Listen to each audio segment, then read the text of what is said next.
How's the company? Kausap ni Lucas sa telepono si Chris isang gabi. Okay naman, nakuha na natin yung project. Nga pala, tumawag si Tita Nancy.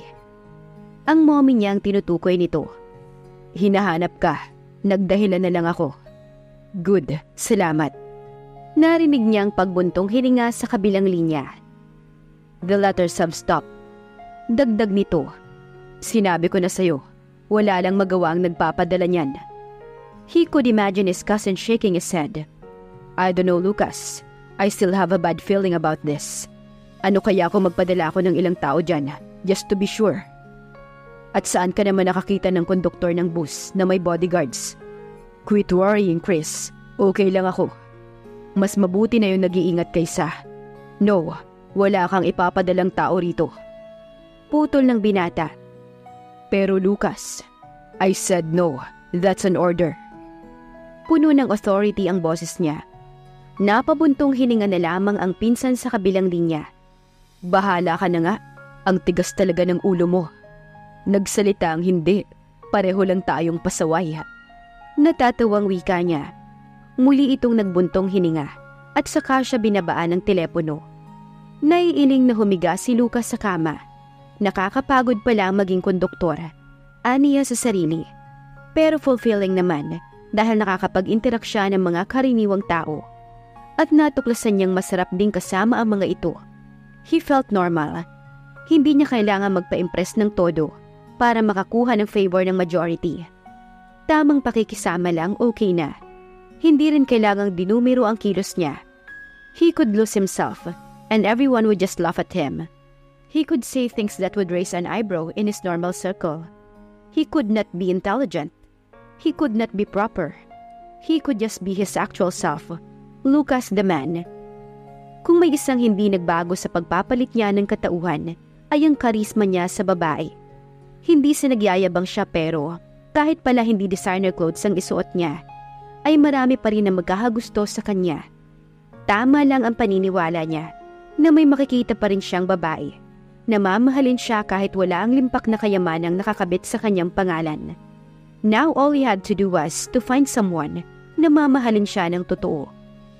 Sumingit kaagad sa isip niya si Amanda, the shy girl from the third row of the bus. Ang babaeng permanente na yata ang pamumula ng mga pisngi kapag nasa paligid siya.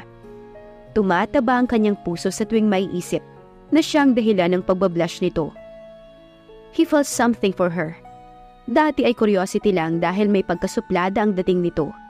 Pero sa araw-araw na nakikita niya ito, sa mga pagkakataong nagagawa niyang mapangiti ang dalaga, ay lumulundag din ang puso niya. She wasn't as pretty as the socialites who became his girlfriends, but she was beautiful. His heart-shaped face and innocent eyes captivated him. A button nose that paired perfectly well with her full lips added to the striking facial features. Matangkad ito, proportion din ng katawan nito. She could pass for a model if dressed elegantly. Babaeng-babaeng itsura nito at maayos din itong kausap.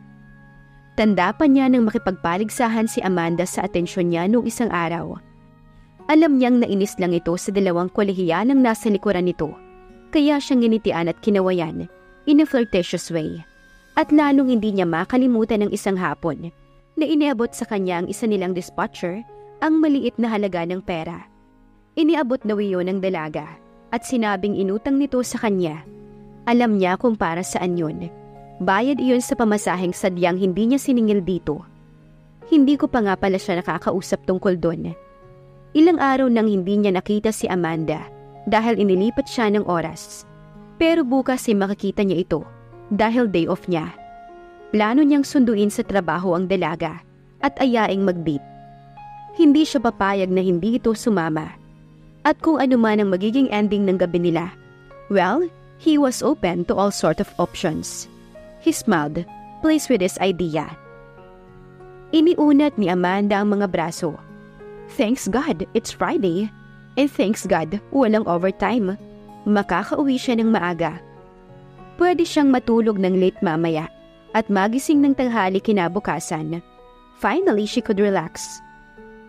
Pupunta ako ng SM. Gusto mong sumama? Tanong ni Bea, na katulad niya ay nagre-retouch na rin. Isang sakay lang mula sa kanto ng Linville hanggang SM Manila. Mga 5 minutes lang at nasa mall na sila. Hindi na, gusto kong makauwi ng maaga. Sus, ikaw talaga kahit kailan, KJ ka. Rush hour naman ngayon, punuan ng mga bus. Magpalipas ka muna. Bea, lalo akong mahihirapang sumakay kapag nagpagabi ako. Isa pa, wala akong hilig sa mga magmalling. Sumasama lang ang loob ko kapag nakikita ko yung mga bagay na gusto kong bilhin, pero hindi ko mabili. Naku, ang dami mo talagang dahilan. Baka may date ka ha? Ayaw mo lang sabihin sa akin. Kumunot ang noo niya dahil sa sinabi nito. At sino namang makakadate ko? Wala akong BF. Sandali itong huminto sa paglalagay ng linya sa ilalim ng isang mata gamit ang eyeliner. Wala pa talaga? O wala ka pang napili? Iniiwas niya ang muka.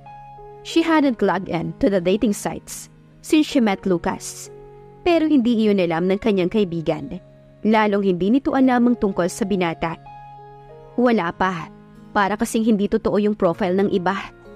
Hindi na ito nagsalita pa. Nang matapos ay sabay silang nag-time out. Sabay din silang lumabas ng opisina. Amanda! Nagulat siya at biglang napalingon sa taong tumawag. Nanlaki ang kanyang mga mata. Ano ang ginagawa ni Lucas dito? At paano nito nalaman na rito siya nagtatrabaho? Aniya sa sarili. Hi! Malapad ang pagkakangiti nito. Pasimple ring tumingin sa kabuuan niya ang mga mata nito. He's simply at what he saw. Natural na mag-blush ulit siya. Anong ginagawa mo rito?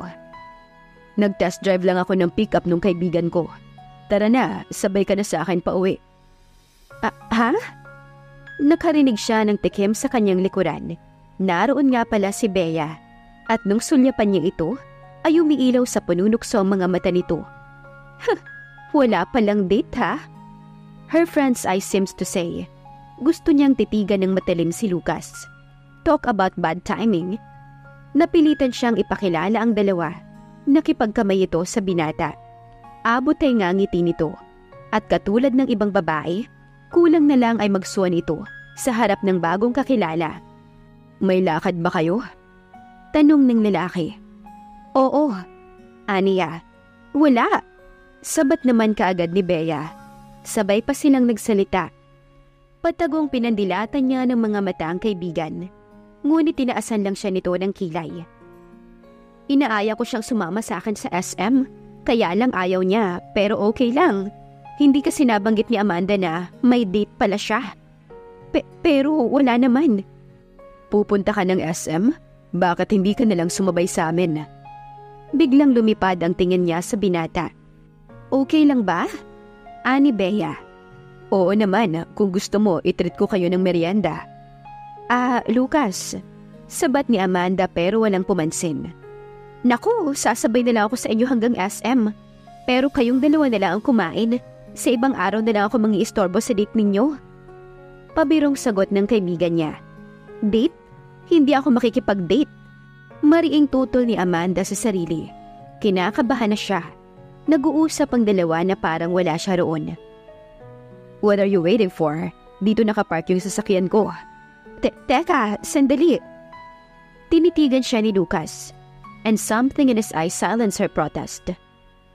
Umamin ka na kasing gusto mo ring makasama siya. The thought made her cheeks redder. She gasped when he held her hand firmly. Wala na siyang nagawa kundi ang sumunod na lang. Saan pala kayo nagkakilala ni Amanda? Nakaupo sa backseat si Bea. Katabi naman niya si Lucas sa harapan. Konduktor ako ng bus. Suki pala naming pasahero tong kaibigan mo. Ganun ba? Napangiwi siya sa nahimigang disappointment sa tono ng kaibigan. Pero sandali lang yon. Bumalik ang curiosity nito tungkol sa binata. Panay ang tanong nito, mostly personal questions, na nagpapangiwi sa kanya. But Lucas didn't seem to mind. Nang makarating sila sa SM Manila, ay naghanap ito ng pagpaparadahan ng sasakyan. Humiwalay na si Bea sa kanila pagpasok nila ng mall. Nang silang dalawa na lang ay sa kanya kinumpronta ang lalaki. Bakit mo ako dinala dito? Bakit sinabi mo kay Bea na may date tayo? I didn't. She just assumed we have. Natigilan si Amanda. Kunot noong tumitig siya sa mukha nito. What? Nagtatakang tanong ni Lucas. Marunong kang mag-Ingles? Iniwas nito ang tingin. Anong nakapagtataka doon? Nakapagtapos naman ako kahit high school. Nakadama siya ng pagkapahiya na tinakpan na lang niya ang pagtataray. Bakit nga hindi mo sinabi kay Bea ang totoo? At dinala mo pa talaga ako dito, ha? Bakit? Ayaw mo ba? Kakain lang tayo. Kanina pa ako nagugutom. Sukat sa sinabi nito ay hindi na niya nagawang mag-react. Ayun, nagugutom ito at nang magandang loob lang na ilibre siya. Come to think of it, sa halip na magalit, dapat nga siyang magpasalamat sa binata. Bukod sa manilibre siya ng pamasahe pa uwi, ay hindi na siya makikipag-unahan sa pagsakay. Manilibre din siya ng dinner. Ayaw mo ba talaga? Okay lang kung umuwi na tayo. Sa bahay na lang ako kakain. Hindi, I mean, kumain ka na muna. Masamang nagpapalipas ng gutom. Ani ang hindi makatingin dito ng tuwid. Baka mabasa pa nito ang sobrang concern sa kanyang mga mata. Hindi na ito sumagot. But from the corner of her eyes, she saw his mouth. Muli ay hinawakan nito ang isang kamay niya. She could feel the warmth coming from his palm. Their hands fit perfectly.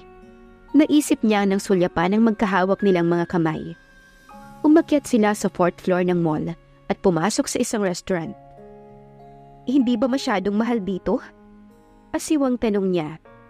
Sa isip ay kinukwenta na niya ang natitirang pera sa wallet in case na kulangan ito sa pambayad. Nagkibit balikat lang si Lucas. Minsan lang naman. Iniabot nito sa kanyang menu. Pili ka na ng gusto mo. Mukhang masasarap ang mga putaheng nakalagay sa menu, pero nakakalula ang presyo. Baka kahit dalawa lang sila, ay abuti na ng 500 ang pinakamurang meal nila. Pang 1 week na budget na niya iyon sa pagkain sa opisina. Nagtaka ito nang ibaba niya ang menu folder. Bakit? Ikaw na lang ang umorder. Baka kasi kapusin ang budget mo. Sa kanyang pagkamanghay, bumunghalit ito ng tawa. Amanda, I assure you may dala akong pera. Hindi kita ipapahiya. Kaya orderin mo na ako anong gusto mo. Ako ang bahala. Pero, isa pang pero, at halika na kita dyan. Isa lamang iyong biro, pero hindi niya mapigil na mapahawak sa labi niya. Ano nga kaya kung halikan siya ni Lucas? Otomatiko siyang napasinghap sa tinatakbo ng isip. Bakit nga pala binirik mo pa sa akin yung pera? Tanong ni Lucas. Tapos na silang kumain noon at inuubos nilang ang kanilang dessert. Tama lang na ibalik ko yon. Ibabawas yun sa sweldo mo kapag kulang ang nasingil mo, hindi ba? Wala pang 100 yun. Hindi naman ako mamumulubi kung nilibre kita ng isang sakay. Nagkibit balikat si Amanda. Kahit pa, besides hindi naman tayo magkaano-ano para ilibre mo ako ng pamasahe. We're not even friends. Napatawa ito. Napatingin siya sa mukha ng lalaki. Anong nakakatawa? Ikaw, ang bata mo pa pero malilimutin ka na. Remember, yung gabi na iangkas kita sa motor ko, I offered you a friendship at tinanggap mo. Oo nga pala. Lucas leaned closer, his eyes twinkling with mischief. I guess I should have kissed you on the lips instead. Siguradong hindi mo makakalimutan yun. Biglang namula ang pisngi ng dalaga dahil sa sinabi ni Lucas at nabilaukan pa siya sa kinakain na ice cream. Lalo namang lumakas ang tawa ng binata. Hindi niya napigilang irapan ito. Tapos na ako. Aniya na hindi inubos ang dessert. Piko na siya sa kakulitan nito. Gusto na niyang umuwi para maghiwalay na sila. Gusto mo nang umuwi? Ayaw mo mag-ikot-ikot muna? Sige na, pumayag ka na. Anang puso ng dalaga. Please, lubayan mo ako tukso. Tanggi ng kanyang isip. Amanda, sige pero sandali lang tayo ha. Ang lapad ng naging ngisi ng binata. She almost groaned in frustration. Iba ang ginagawa ng puso niya sa gusto sanang gawin ng isip niya. Makalipas ang 1 oras, ay nag-aya na siyang umuwi. Kahit nag-e-enjoy pa siyang kasama si Lucas. Hindi niya gustong i-entertain ang nakakaliyong pakiramdam na hatid ng binata. Kung sa sweetness ay daig pa nito ang isang boyfriend, naroong akbayan siya o di kaya yakapin sa baywang. Hindi ito kontentong hindi siya hinahawakan. The funny thing was, hindi niya magawang tumutol o mas tamang sabihin na ayaw niyang tumutol. Deep inside, gusto rin niyang magkalapit sila ni Lucas. Gusto niya ang ideyang sa kanya ito. Hindi man official ang relasyon nila. Mahal na nga yata niya ang binata. Pero paano na ang pangarap niya na makakita ng lalaking mag-aawan sa kanya sa hirap sa buhay? Malungkot na saad niya sa sarili. Tuluyan na kayang kalimutan ni Amanda ang pangarap niya para sa unti-unting pag-ibig na nadarama niya kay Lucas? Abangan sa susunod na kabanata. Please like, share, subscribe for more updates. Maraming salamat po.